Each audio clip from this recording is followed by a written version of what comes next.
We're back. Got a lot of show coming up. Of course, you know my first guest tonight from such films as The Lost Boys, A Few Good Men, and Young Guns.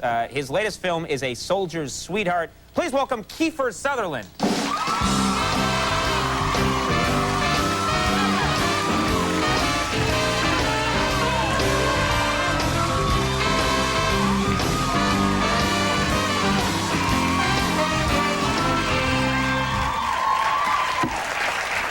Thanks for being here. Thanks very much for having me. The name, I mentioned it up front, but yeah. Kiefer, did you get a lot of... First of all, does it mean something, or was it just sort of a fun thing that your dad... A reviewer once pulled it out. I think it means shade tree in German. And he was saying, I think in the first film that I had ever done, he said, Kiefer Sutherland possessed the character of a shade tree and the passion of a mowed lawn, which wasn't good.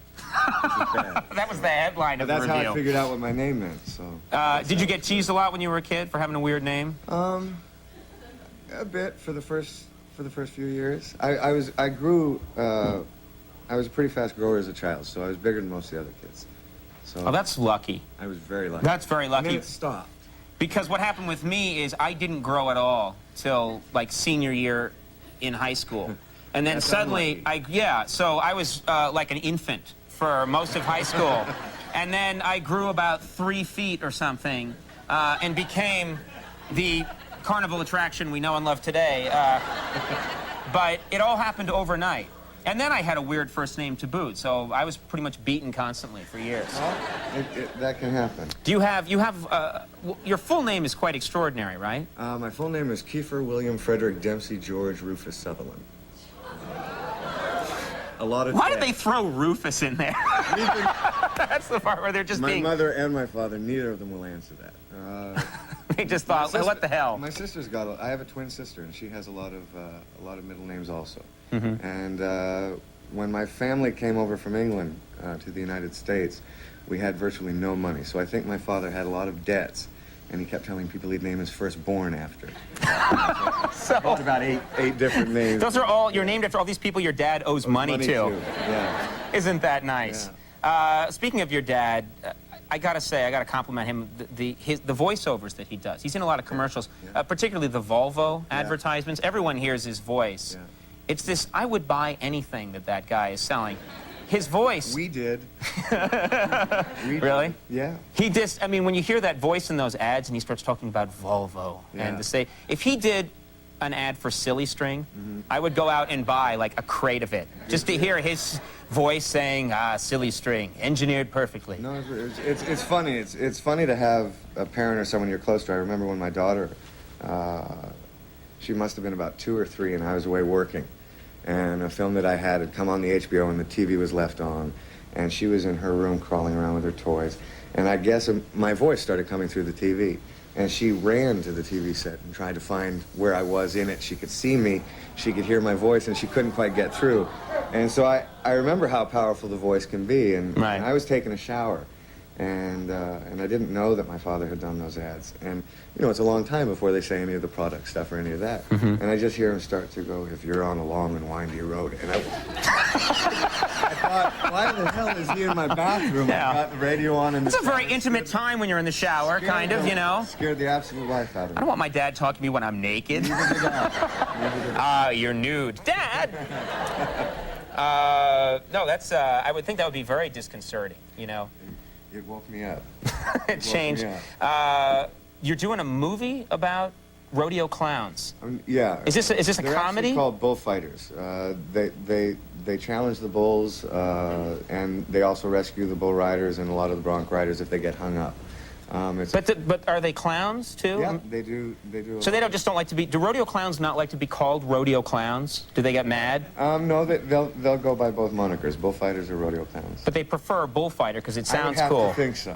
Right. I would have to think so. But when someone's standing there in clown makeup saying, "Hey, I'm a bullfighter," yeah. I'm like, "No, you're not. You're a clown."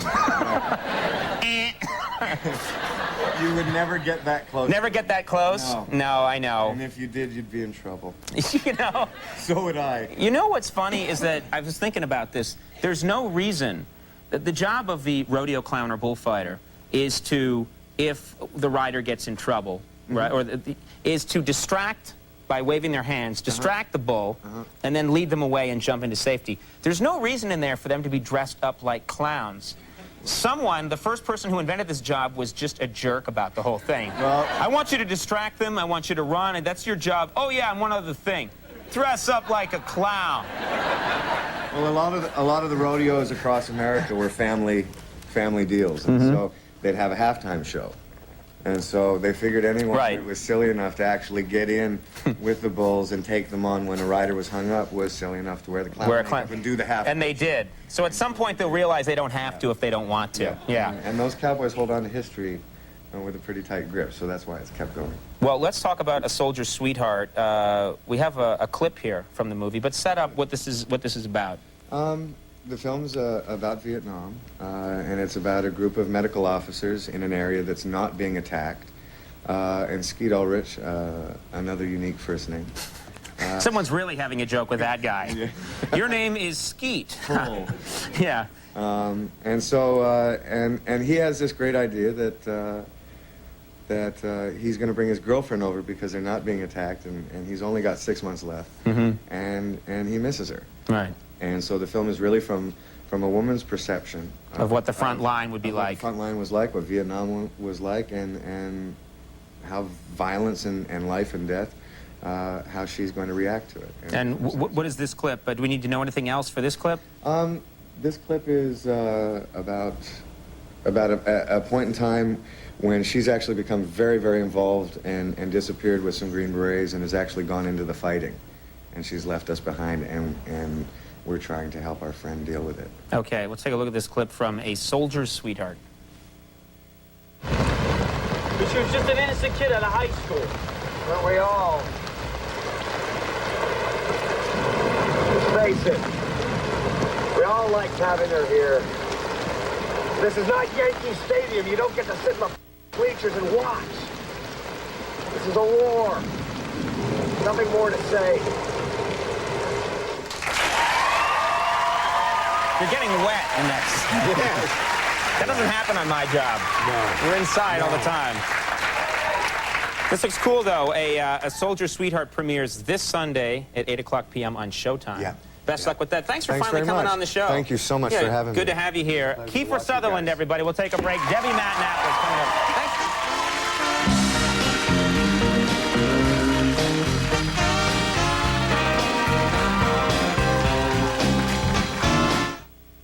Oh, folks, I've got some news for you. Not that headline stuff, but real news. You can make all your long-distance calls from home up to 20 minutes for only 99 cents. Less than $1. Cheaper than a sack of nuts. And it's just 10 cents for each minute over 20. How? Just dial 1010-220. Even Ed can do it. Just dial 1010-220, then 1 and the number. No fees, no contracts. It's about communicating. Up to 20 minutes of it for only 99 cents. Dial 1010-220.